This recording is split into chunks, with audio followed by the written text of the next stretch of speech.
All right. So the conversion was completed, and she went into commission, and that portion of it, 6 years history, then off to the reserve fleet. A little story in the meantime, talk about being ready. In the middle of my work, there came the announcement to the reserve that we were going to send Coast Guard patrol boats to Operation Market Time in Vietnam. And I got a phone call to go to headquarters. I was going to talk about it on the phone. But then I was ordered to stop what I was doing for port security purposes and immediately start doing the design work to make it a support vessel for the patrol boats. We did not end up going largely because I believe the Navy felt that it was more suitable to have a Navy vessel heading up Operation Market Time as the command vessel than a Coast Guard vessel. And so they provided the Kriska, and I was told after a couple of weeks of feverishly working to convert it to taking care of the boats that we thought would be shot up, et cetera, et cetera. And I was told, forget it, it never happened, so you're not going to Vietnam. So I whispered to my sweetie, I said, you're not going to get rid of me that soon. No? And the last, Semper Paratus. She was in the James River Fleet, and the Coast Guard was gearing up to do law enforcement work out of the Bahamas. And there was conception again of, well, gee, Courier's sitting there. She's all outfitted for accommodating 300 people with all the equipment on board. Maybe a little bit of improved communications gear was needed, but otherwise she was ready to go. And we came very close to getting that ship out of the reserve fleet to go to the Bahamas to serve our country in that manner. So as the whole history of the ship, there were people involved to make it, she was ready to serve our country. Now, as you know, the ship doesn't do that by itself, because the real story is about the people who made all of that happen. You made the Voice of America transmitting vessel happen. You kept it going. I'm sure that you would compete with one another and compare what was your percentage on air time? Did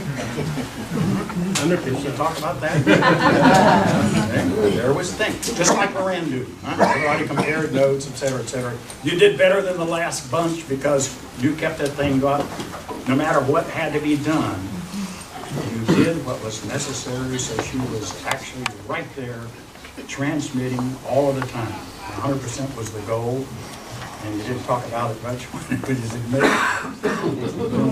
But anyway, you made the people, you're the people that made it happen. It was that common experience, which I'm sure initially some people probably thought, oh, a little hardship. We're going to go to Greece, away from home, away from, in a place we've never been before, the hardships and all. But I gather from the comments that people have made, you discovered that over there, life was pretty good.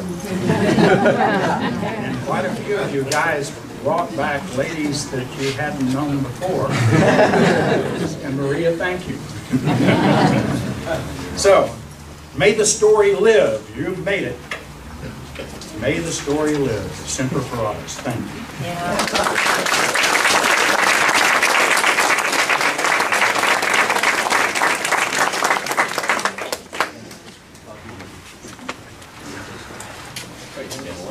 Thank you, Admiral Merlin. At this point, I'd like to introduce you to Captain John T. Andrews, U.S. Coast Guard retired. John Andrews has a history with both forms of the Courier. As a young boat ensign and in Greece, and later as the XO of the training ship.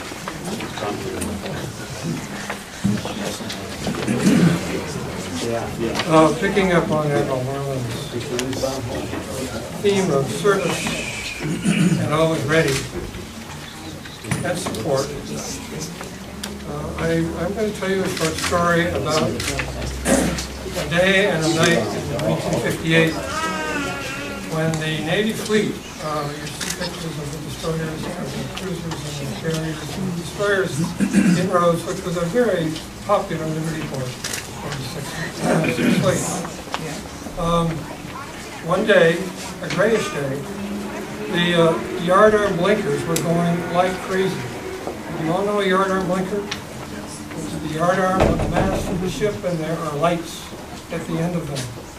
And the blinker is keyed by a Morse code key, and much faster than our guys could read blinker blinker. I had a duty that day, and Liberty was granted, people went ashore, the broadcast was underway, and I was sitting in the wardroom, the messenger knocked on the door and he said, Mr. Andrews, there's a Navy officer here to see you. And I went to see him, and it was JG, I think I was an ensign for sure, so he was senior. And he said, we have to leave. Can we leave our vehicles and our boats, and I don't know what else, because we're going to Lebanon. And they were on their way to go ashore, to take the Marines ashore in Lebanon. I like that story because we were there, we were ready to respond. We didn't have to go to Lebanon, thank you, but we could help the Navy do their job. And that is one of the things that has kept me very content with my Coast Guard career, very inspired with my Coast Guard career. We are there to serve as a federal maritime agency, State Department, Navy, anybody else. So this is my second reunion. I'm very glad to be here. I'm very proud to be one of them. Thank you.